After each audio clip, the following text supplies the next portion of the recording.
Alright, so in this video I wanted to go over my Arc Titan build that I used to farm this week's Grandmaster on the Corrupted to get my Slammer. As you may have seen in my previous video, which you can check out on my channel, please actually do go and check that out. And don't forget to subscribe while you're there and hit the notification button so that you don't miss any other videos like this. But yeah, in my last video, I kind of went over my Night Stalker build a little bit, but it was mostly a video about how to use LFG and Fireteam Finder. That's all I use. I farm GMs, I farm Master Raids, it doesn't matter. I play any activity I want in this game, and I can use LFG or Fireteam Finder just fine. And a lot of the times in GMs, you don't even need a mic. So I cover all of that in my last video. So you can check that out. But this video is more gameplay oriented, and I wanted to, as I mentioned in the previous video, I want to go over some ways to have fun with the game and play the subclasses that you want to play on while benefiting as much as you can, as much as possible, from the weekly modifiers and the seasonal artifact, right? So Arc in general this season suffers from not being in the seasonal artifact. It's also not in any of the weekly rotation as far as elemental surges.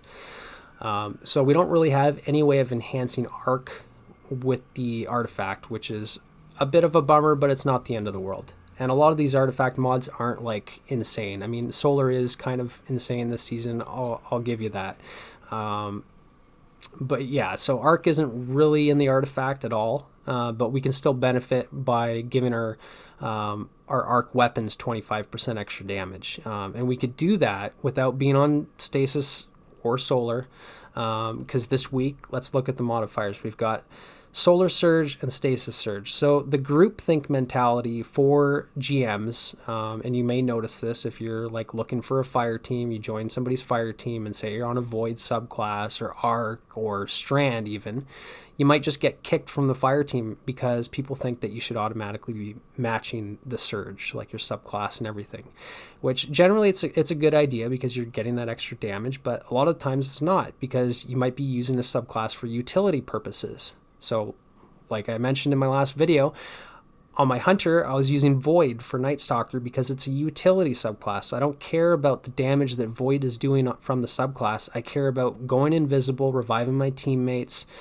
being the last Guardian standing, debuffing enemies so that all of us can do 15% more damage to weakened targets, stuff like that. So it's utility. So you can use subclasses that aren't these, that have utility purposes that work well for that mission. So you can look at what kind of threat we have, you can look at what kind of champions we have, right? If you're going for platinum rank, then you need to kill all the champions, and you need to be effective at it. And if you don't kill them, well, either you're not going to get platinum or you're going to be dead because they killed you, right? So what subclasses benefit the most from countering unstoppables and overloads? We can look at that right here. If we hover over the overload square, you can stun overloads by using Arc Jolt, Stasis Slow, Void Suppression, and any gear that has overload traits from the artifact perk, right? So obviously here I'm going for Arc Jolt, right? Jolt is an easily applicable subclass verb that you can use on overloads. You can get Jolt from different weapons like Volt Shot, and you can get Jolt from this fragment right here, Spark of Shock, which I'm sure most of you are familiar with. You use this, and now your grenade applies Jolt. So there we go. So our Touch of Thunder pulse grenades, right? Those are the best, highest damage, most grenade energy. You get like up to 6 or 7 ionic traces as it does damage to a champion or to any enemy that is big enough to sustain the amount of damage from a pulse grenade is going to give you the maximum amount of ionic traces. The traces come back to you, they give you grenade energy, so you can actually spam pulse grenades pretty heavily from the traces, right? That's with Touch of Thunder, right? Pulse grenades creates ionic traces periodically as it damages targets and increases in damage over time. So this is the highest damage, best grenade in the game for Arc. We're going to make it last longer with Spark of Magnitude, and we're going to apply Jolt so we can take care of overloads. And add clear as well, right? Because Jolt is a chain reaction type of effect, right? But it's actually the Jolt that is stunning the overloads. So even though it would be better if Arc was a surging, like a weekly surge, which it's not this season at all. In the 7-month season, we're stuck with Solar and Stasis and Strand. It doesn't really matter that much because just inherently it still does a lot of damage, but I'm using it for utility, right? So this Arc subclass is basically a utility build. Right, I wanted to build into it so it'd be as useful as it could for taking care of champions. And then the weapons that I'm using, I'm trying to get the overcharged 25% surge, which I'll go over. And then what about unstoppables, right? Because as we went over, we've got unstoppables and overloads to take care of. So we're going to do that with Jolt from our subclass. And we're going to take care of unstoppables from Arc Blind, right? Now, I will say that Stasis is obviously a very good subclass to use for this week as well, even though Behemoth in general is not that great. But it is pretty good this season because it's tied into the seasonal artifact, so you can actually produce more Stasis crystals, slow more enemies, do more shattering, that kind of stuff. So this season, Behemoth is better than normal. And you can take care of unstops and overloads with slow and shatter. But I've already demonstrated that a couple weeks ago in Hypernet Current with my Wicked Implement build with Cadmus Ridge Lance Cap, so you can check that out. But for this video, I'm focused on Arc just to do something different because I'm sure a lot of you are just getting sick of running the same thing over and over and over again for this very, very long season. So yeah, let's be effective with something else. So Blind, Arc Blind, how can I get that from my subclass? Well, Seismic Strike, and it's not the only reason I'm using Seismic Strike. Normally, I like to use Thunderclap on Striker because I really like it. It's just an instant cast, charged melee. It does a lot of damage. Seismic Strike, though, is good for mobility, and for the Corrupted specifically, Sadia tends to want to throw you off the map, right? And you just fall into space and die. Well, if you have Seismic Strike, you can negate that and just charge your way back onto the map and not die, right? So having like a sword or a shoulder charge ability or Icarus Dash or some kind of movement like that is actually going to benefit you greatly as far as staying alive in this mission.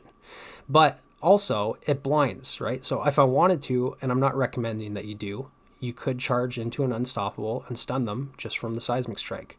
The problem is the unstoppable might kill you before you get there, right? Or your teammates might stun the champ before you get there. Then the champ, the unstop, comes out of his stun, and then all of a sudden he stomps you to death in one shot. So I don't recommend that you do use it for that, but it does have that utility if you absolutely need it. But I can get blind very easily from my super, which I'm enhancing with my exotic armor of choice. But Fist of Havoc, with the heavy slam, it blinds. So I can pop this and I can take care of multiple unstoppable champions and blind all the enemies. And then the light attack is a movement ability as well. So I basically have infinite seismic strikes while in my super, so that I can move around very quickly and I can evade, right? So this, like, Fist of Havoc is not Thunder Crash. Thunder Crash is, it's obviously the most popular choice here, does a lot of burst damage, but Fist of Havoc is a utility super. It's very good for Grandmasters because you can survive with this, right? You get that roaming damage super resistance. You have the additional utility of blinding unstops. You have the movement tech from the Seismic Strike. And having that damage resistance during your super can allow you to be the last Guardian standing and get off those revives, right? So it's very good for that. You can also benefit from blind in the subclass by using things like Spark of Beacons. The trouble is you need to be amplified first, and you need to use an arc special weapon, and you need to kill something while amplified with the arc special weapon to set off a blinding explosion. So technically, like, you could use Forbearance pretty easily and get off a few stuns on unstops that way. But I'm not using an arc special weapon here. And it's not like a super reliable way to go about it. You can also use Spark of Brilliance. If a target is already blinded from like a flashbang grenade, and by the way, yes, I could have used flashbang grenades with Spark of Shock to take care of both champions, but the problem is flashbang grenades are just not that good, right? Pulse grenades are just too potent to avoid. But yeah, so basically all I'm using from the subclass is Jolt on my grenades, Blind from my super. That's my two champion counters in the subclass. And then I'm using some weapons to help me out as well.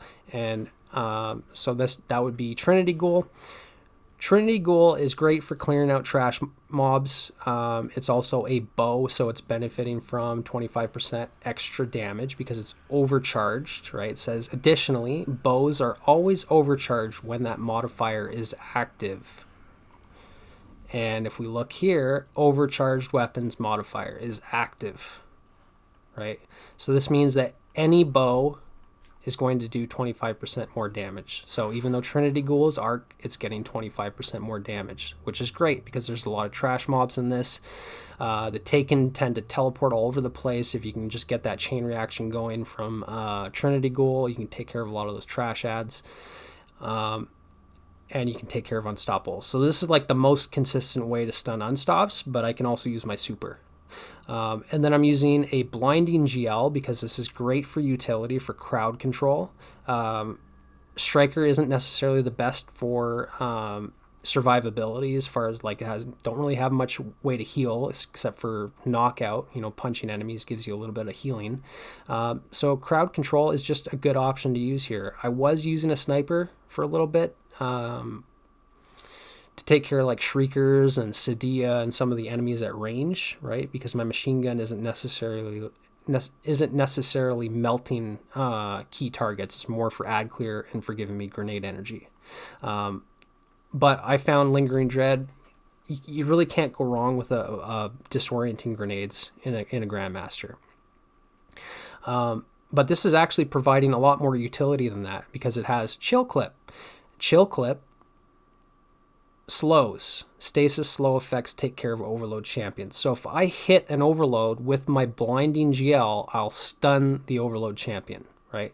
So I have an overload weapon, I have an unstoppable weapon, and then my subclass is also taking care of both.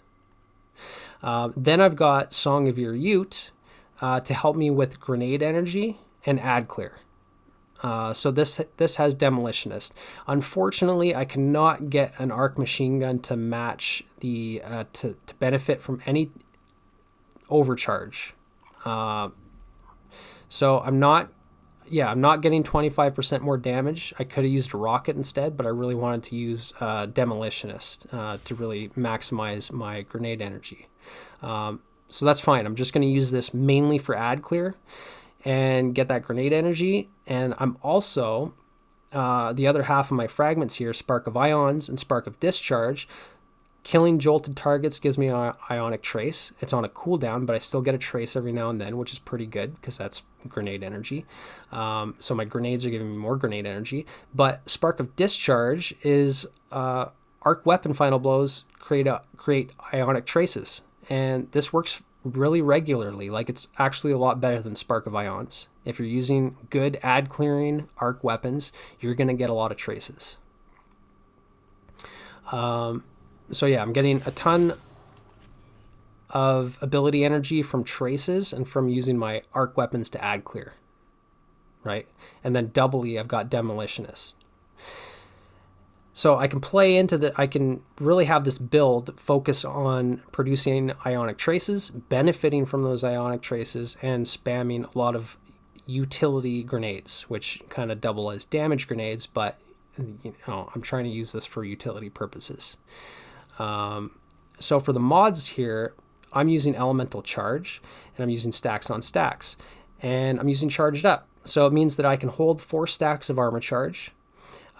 Every time I get an Ionic Trace that gives me Armor Charge, it will give me 2 stacks of Armor Charge. Stacks on Stacks says picking up an Orb of Power grants one additional stack of armor charge. So it's a 2-for-1, right? You pick up one orb, you get 2 stacks of armor charge. It doesn't say that it works for Ionic Traces, but it does. I found this. Like, you get 1 Ionic Trace, you will get 2 armor charge, right? Providing the trace gives you armor charge. You're always going to get 2. And then because I can hold 4 stacks, it means that all I need is 2 Ionic Traces or 2 orbs, and then my armor charge is full. And I want my armor charge to be full because then when I throw my grenade kickstart is going to consume those 4 stacks of armor charge. And because I'm using 2 copies with 4 stacks, I'm basically getting almost half of my grenade energy back on throw, right? So this is, even though a lot of these combat mods and ability regen stuff got nerfed not that long ago, you can still kind of get around it by using 2 copies of grenade kickstarts and 4 copies of armor charge, right? The toss-up here is I'm losing out on 1 damage resist on my chest, but it's really up to you if you think you can do it. If not, you can go without. You're just going to get a little bit less grenade energy back without having 4 stacks. But I was fine. This was a flawless run. It was my first run, so it wasn't like, the greatest run, but I didn't die. So it meant that my build was working, pretty okay. Concussive Dampener and Arc Harmonic Resist mod for 1 energy. That's going to give me Arc Resist, which is very key because the threat... let's get back to the Vanguard there. The threat for the Nightfall is Arc, right? So you take 25% more Arc damage, right?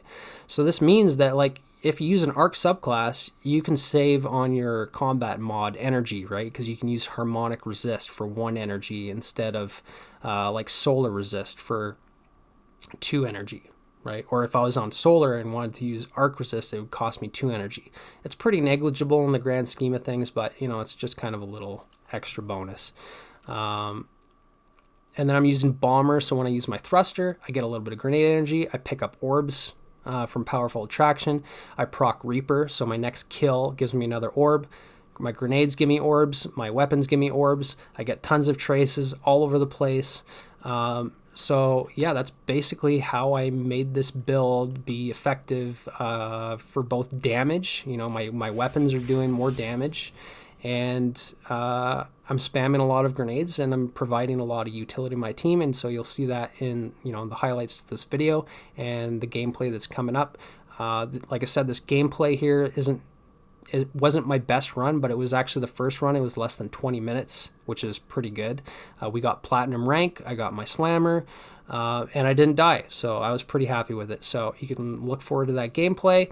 And oh yeah, I almost forgot. Eternal Warrior. Why the heck am I using this thing? This is like one of the most important things about the build. Why would I use Eternal Warrior?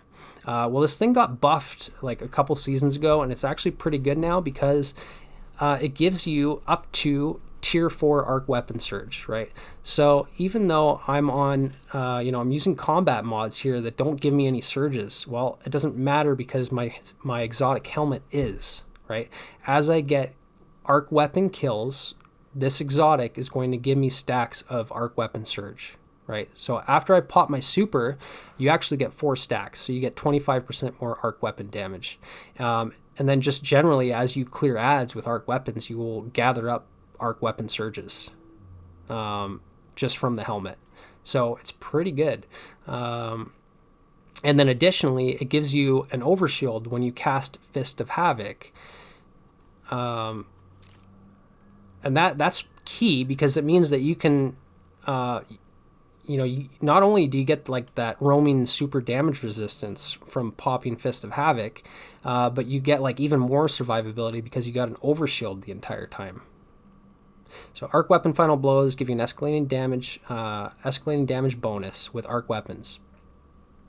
It just says arc final blows, right? So your grenade spams are giving you, are bumping up your arc weapon damage. That's pretty good. Casting your Fist of Havoc gives you the highest tier of damage, so it's 25%, and it lasts about 10 seconds. So you can actually keep it going if you're like heavily into ad clearing and you're just in the middle of the combat. Pretty regularly, you're going to have that surge up and active, so it's very good. And if you watch the gameplay, you can take note of how many times it comes up. I'm not even sure, but yeah, overall the build worked great. So give it a shot if you want, and yeah, I'll see you in the next one.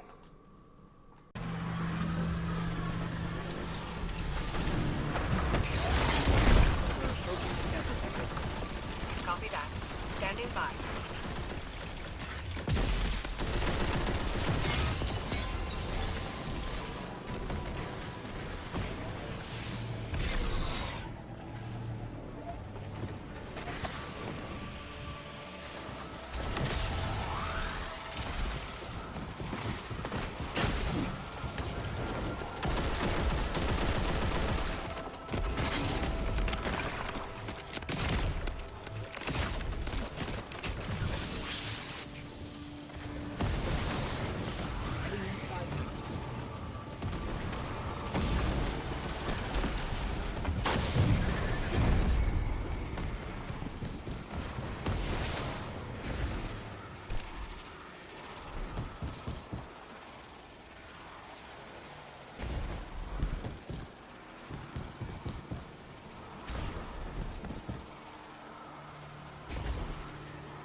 I can get us to the bottom of the temple from here.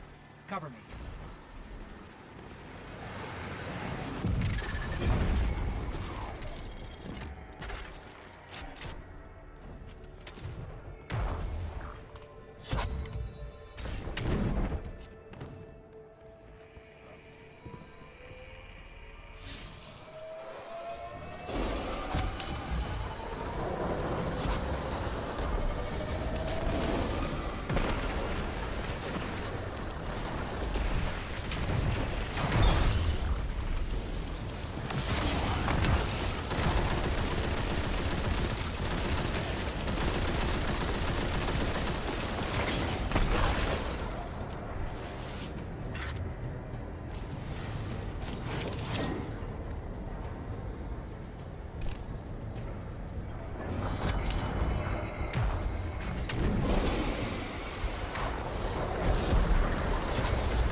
There's our tech in.